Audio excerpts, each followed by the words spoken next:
Hi everyone. I just want to give you a little preview of one of the things we have going on this weekend.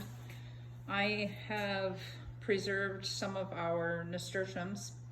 I went out and harvested them, actually. I'm getting ready to preserve them. Nasturtiums are a flower that you can grow that are very beneficial for pollinators, and they are what they call a trap crop for insects in your garden that will go after those and often stay away from some of your other produce like cabbage and broccoli and cauliflower and apple trees and all of those good things. So the nasturtium can be used in many different ways. What I'm going to do is I'm going to take these leaves. Aren't they beautiful? Look at these leaves. They just have the most beautiful texture. And these are the flowers here. Isn't that just gorgeous?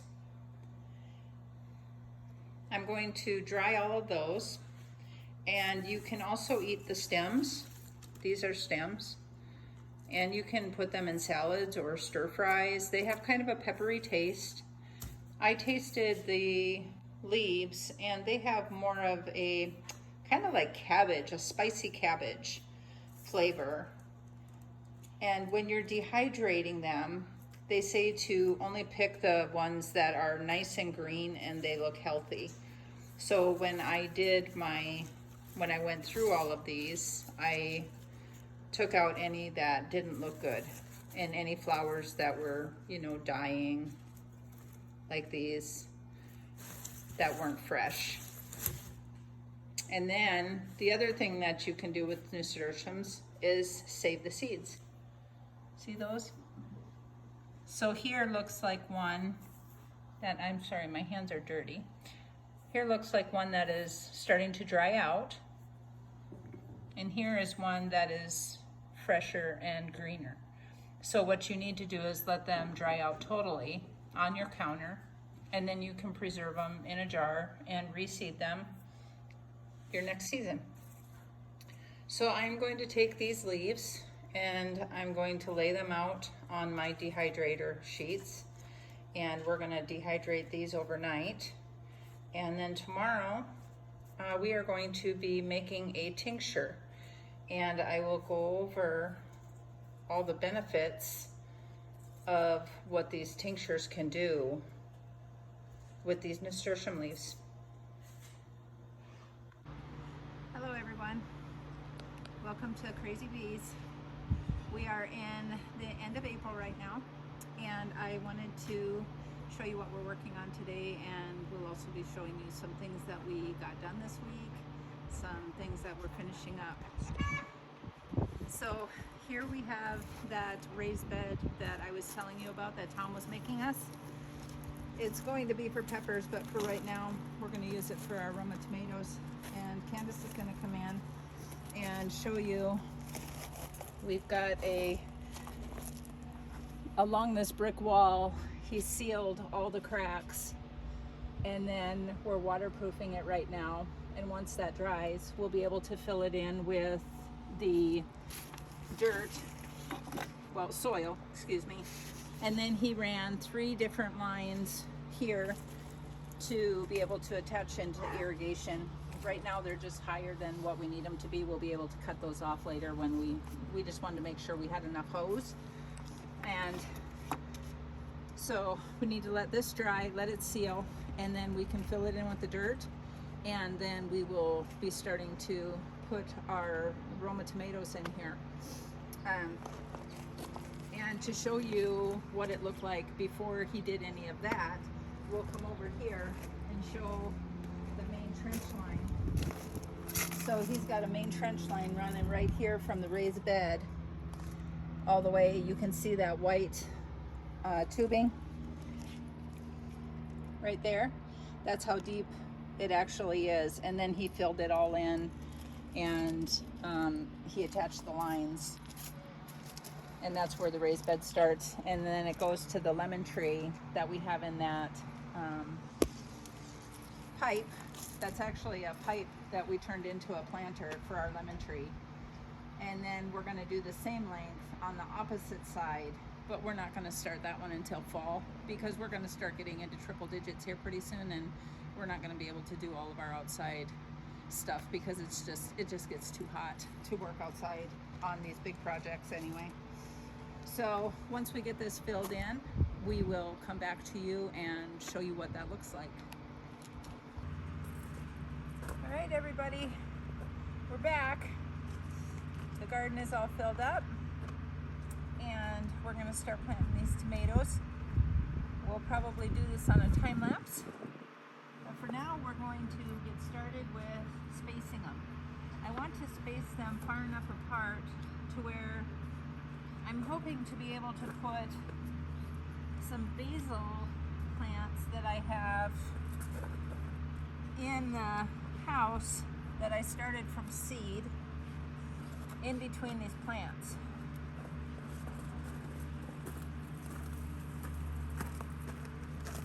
So I'm going to be coming in and out of focus here, sorry. Okay, so just plant these. No, about that one there. I think that'll interfere with the, well, you guys, I think we need to go a little bit closer together to fit these other two in here. Whoa. Once we've got these planted in here, I totally have to show you guys this planted because Tom did an amazing job.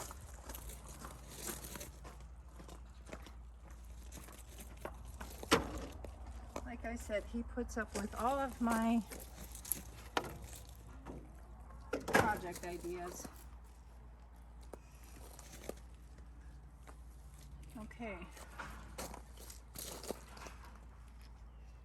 I think that'll be okay because these are all Roma tomatoes. They're all determinate, so they're not going to get as big as an indeterminate tomato would or as tall. So we should be okay. We're going to be putting cages around them. Now don't forget, with your tomatoes, I'm going to take off these bottom two leaves right here.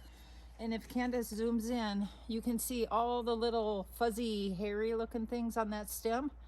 Those are all roots that are going to develop once they are in the ground. And that is going to give this a stronger root system to be able to grow nice and big and plumpy tomatoes. So like always, turn your cup upside down. Look at that nice root structure going on there. Okay. Now we want to make sure that we get that down in there like I said.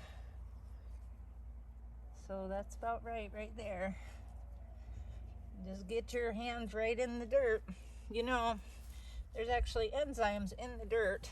Me and Candace were talking about this today that help with things like depression and anxiety and all of that. Just take some time and go work out in the garden, put your hands in some dirt, and you're gonna feel better. Just gonna have a better day. So in here, so now on this one, we're taking off 4. We're just gonna leave those very top ones on. Squeeze your cup. Oh, look at that. Oh, look at those roots. Oh, she's gonna be so happy getting in the ground. Look at that. We're gonna dig a little bit deeper. There we go. Oh yeah. Happy plant, happy plant. There we go. Oh, look at her, so happy. Okay.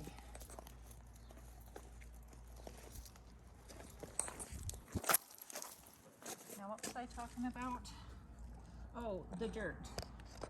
So in the base, Tom drilled holes about every foot, and he filled those with sand. So that'll give us more drainage with this clay soil that we have. And oh, these roots are amazing.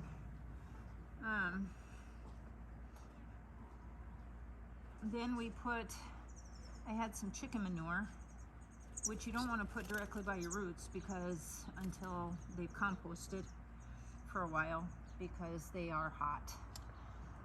Rabbit manure is not hot, but chicken manure is. So we put that at the very base after we put the sand in, and we put a layer of sand in there too, because we got this whole big bag from Lowe's, and it was only it was under $30 for that huge big bag of sand. And we put some in the chicken run, and then we put the rest in the bottom of this, and then filled those holes up too, so that we can get some drainage. And then after that, we put in our organic raised bed mix, and then we mix that with some steer manure and some peat, because I had one bag left that I wanted to use up. And then we used Happy Frog soil amendment, and that's has a lot of good nutrition in it. So we did that, and then it took 6 bags of the big organic Kellogg's organic raised bed mix, 2 of the same size of the Happy Frog, 4 of the smaller bags of the steer manure, and then that bag of sand that I had told you about to fill this bed. I got this one really low, but that's okay. As long as he's just covered and even if it's just his leaves showing, that's okay. You don't want to bury leaves, but okay. I gotta come around that other side.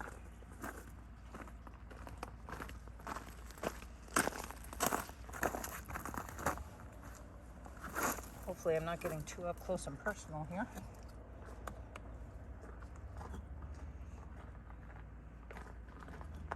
I think Candace is gonna come and move the camera.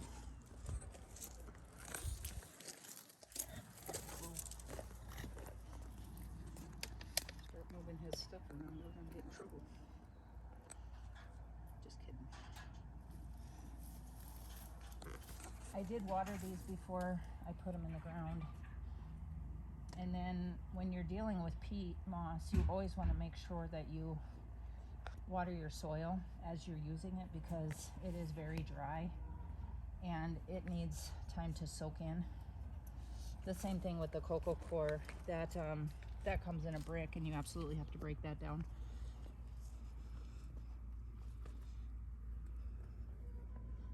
But you want your plants to go into happy soil that's nice and rich and moist, not saturated. Roots don't like being saturated. You just gotta kind of play with each plant and see what the depth is.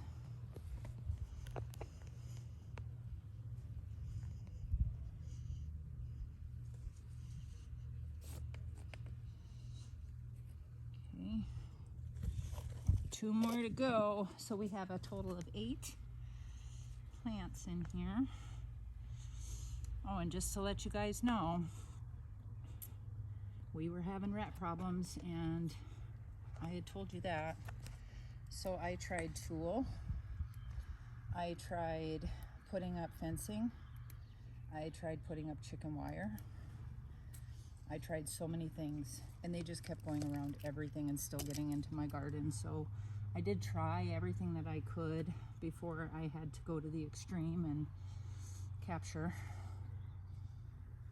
And we ended up getting 6 rats in the last week. It is just, it's sad. It's just so disgusting. Most of them are smaller, but we had a pretty good sized one. From head to tail, she was probably a good 8 to 10 inches long.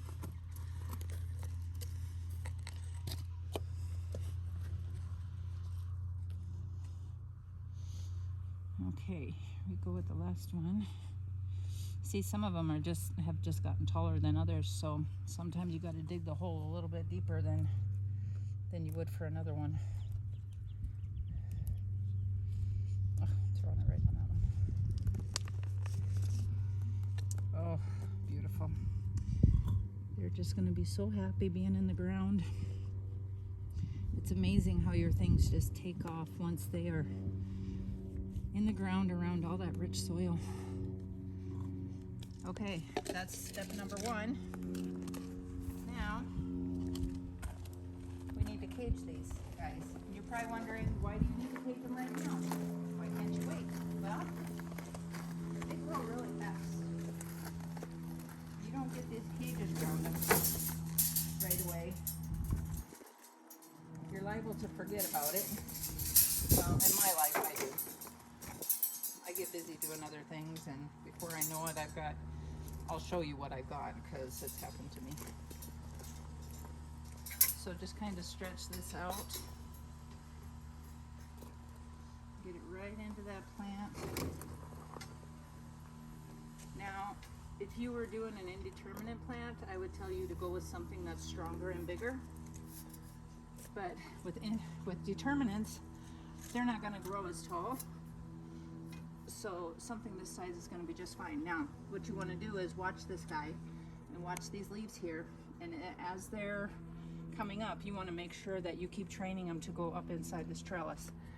Because I have a plant over there that's a beefsteak, and I wasn't watching it close enough, and it went outside. And then it got about that tall, and now I can't bend it to get it back in, so I got shoots going everywhere. The other thing you want to watch is for suckers. It's more on the determinant than the indeterminate. But right here in the crotch of your stem and one of your arms, sometimes you'll start getting another little shoot coming out right in the center right there of your plants. And you want to take that and you want to cut that out. You want to get those out of there. And that's another thing that I didn't do. So right now, I don't have any little suckers to show you on this plant, but I can show you on another one where they've gone wild because, again, I didn't get to them quick enough.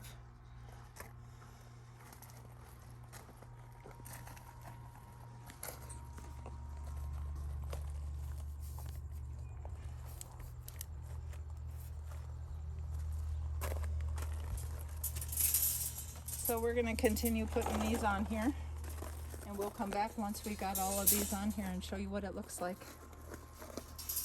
All right, we've got the tomato plants all planted. I miscounted, I had 9 instead of 8, so I have a little guy that doesn't match down there, but he'll be all right. It's a little bit of a smaller cage, but he should be okay. And this one here, I just pushed this one down a little bit more. We'll see how those do. Okay, now I'm going to bring you over here. There's a couple other things that I wanted to show you this week. So I was doing some research earlier in the week because I was like worrying because I'm getting all of these flowers on my squash plant, on my zucchini, but I'm not getting any females.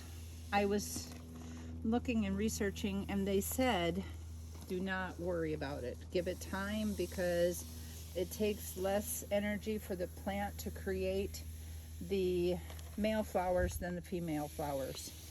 The females will come. So I'm waiting on those, but as you can see, our little squash are doing very well. And here's our beans that we planted that are going up the teepee that we made. And look, it's got all kinds of blooms on it. And I even have one over here, right here. Oh, look, I can actually pick this one. Look, you guys, it's our first bean of the season. Oh my gosh, let me see. Let me see. Oh, so good. So good. Thanks. You know, oh, I'm sorry. Candace. I didn't share with Candace. Hold on. Let me see.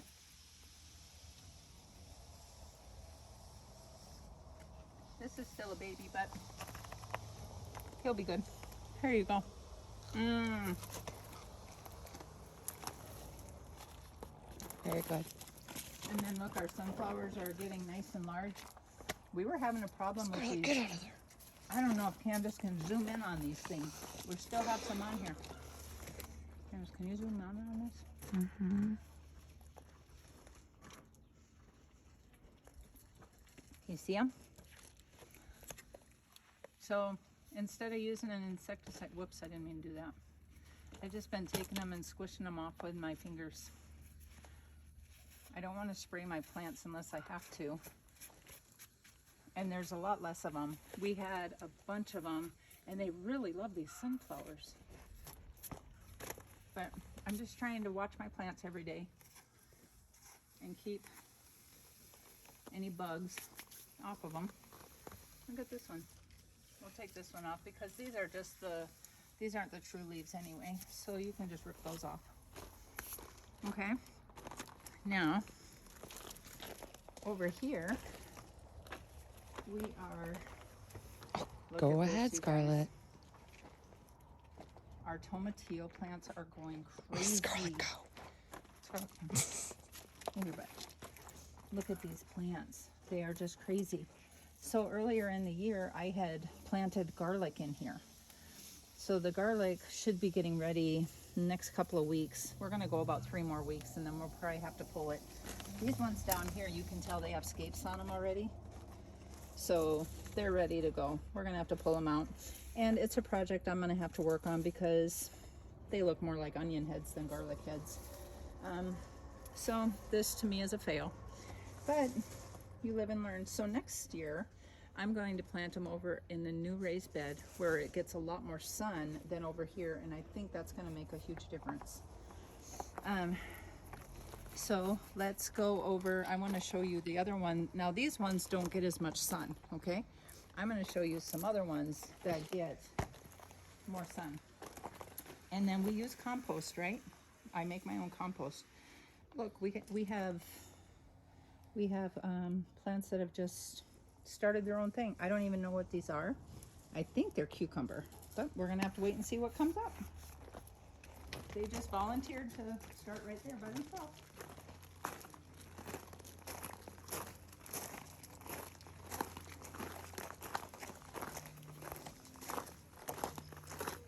So right here is our beef steak tomato that I was telling you about.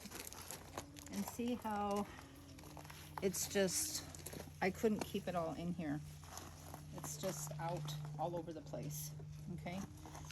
So when you look at this guy, you have your stem, and then you have this crook right here, and then you got this thing in the center. This is a sucker. You take it out, okay?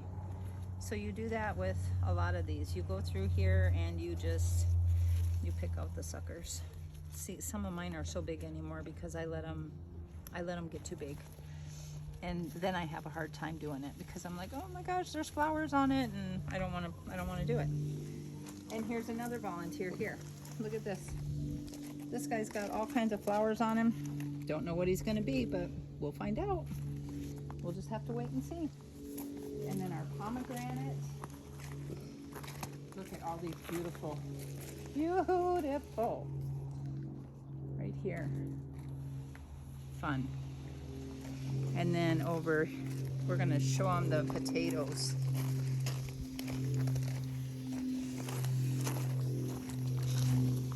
So Tom's cousin from Idaho grows Idaho potatoes. Idaho potatoes. Anyway, we got some from him when we were at his mom's house in Wyoming a few months back, and we planted them, and look at how well they're doing. So I think sometime in May, we got to wait for them to start flowering, and then when the flowers die back, that's when they're ready to be harvested. So right now we don't have the flowers. Okay, so here's our other tomatillo plants I was talking about. Right here. Oh, look, here's one on this one. Look at that, you guys. It's my first tomatillo plants. Look at that. Isn't it just beautiful? I'm not sure if I have another one on this one yet. Oh, yeah, right here. Right there. They look like little tiny pumpkins. And just flowers everywhere. I need to figure out a better way to stem those up. I didn't do enough research on that. But this is the prize winner here. Look at that one. I actually did think that was a pumpkin. I know. They're so big. And there's another one right here. So when you know tomatillos are ready is when these are full and the papers are bursting open, and you can start seeing the tomato that's inside, or the tomatillo that's inside, and they're green. So with these we're going to be making salsa verde, and then with the Roma tomatoes that we planted, we're going to be making regular salsa. We got the peppers for the salsa, we got the tomatoes for the salsa, and I will have to buy some onions because, well, obviously. I can use some garlic though, even though my garlic looks like onions. And these little guys here, I started these from seed in the house, and look at that, they're starting to get some flowers going. They were just tiny little babies in there. What are they? Marigolds. Sorry, those are marigolds. So that's what we've been doing outside. Now I'm going to take you inside and show you how we're coming on those nasturtiums.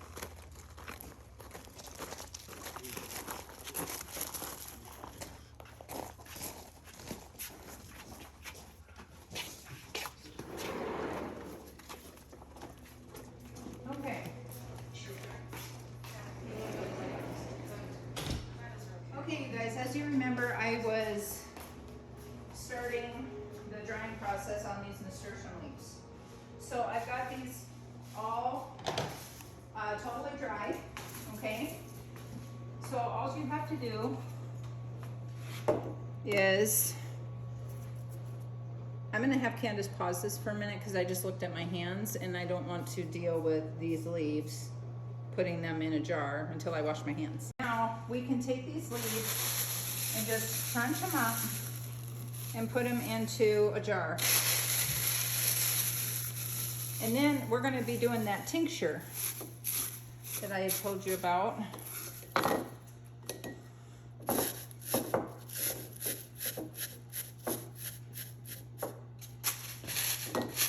You can pack them in there pretty good. But you don't want to fill this whole jar with the nasturtium leaves. I'm going to go about 2/3. Okay, and then I have another jar that I'm going to put the rest of these in. And then these are the flowers that I'm going to put in a different jar because you can put these on your salads or anything like that. So I don't want to, you could mix them with the leaves if you wanted to, but I don't want to. I want to keep them separate. So here's the start of my jar for my nasturtium flowers. And you want to make sure that all of your stuff is very dry, because if it's not and you store it, you're going to get mold. So every once in a while when you're walking by wherever you have your dry goods, just give them a shake. So this is my dry goods here. This is my prized little area. I have rosemary and sage, and I have kiwi, strawberries, peaches, bananas. I have my leeks in here, basil, what else? Our chili powder, plums. These are all things that I have dehydrated and dried, and they're just great for snacking on. And then here I have seeds that I have saved from some of our plants. So when you're making a nasturtium tincture, you're going to take this, and then you need, so if you're doing it for a child, you need to do glycerin, edible or food grade glycerin, and water. But I'm going to use alcohol. For one, it's more potent, and you're going to get a better result. And it sucks more of the nutrients out of the leaves than glycerin would. It also has a longer shelf life. I mean, the shelf life when you put alcohol into something is, I don't want to say non-existent, but when you have alcohol, it doesn't go bad. So I'm going to do 3 to 1. You can do half and half, 50-50, or 60-40, 70-30. Your alcohol always has to be more than the water that you put in, or it's not going to be shelf stable. So I put in 1 cup of water, and then I'm going to add 2 cups, which is going to give me more than what I need for this jar, but I'm going to be making more. Okay. And then you're going to pour that in here. Excuse the noise from the dogs, please. No.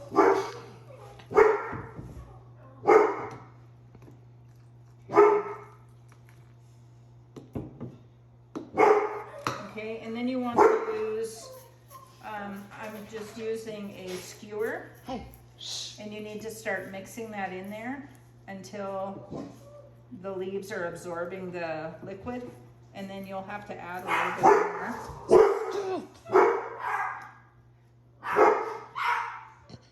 We're going to keep stirring this and we'll be right back. Okay, Candace is going to go take care of the dogs. So we just keep mixing this in until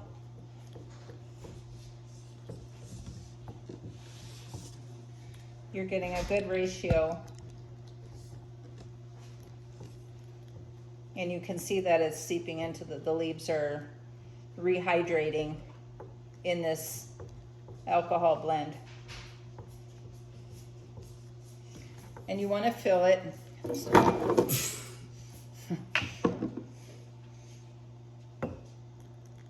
You want to fill it to about that bottom line right there, because you still want to leave space, because this is going to be steeping for 6 to 8 weeks at least. The longer it steeps, the stronger your tincture will be. What is the tincture for?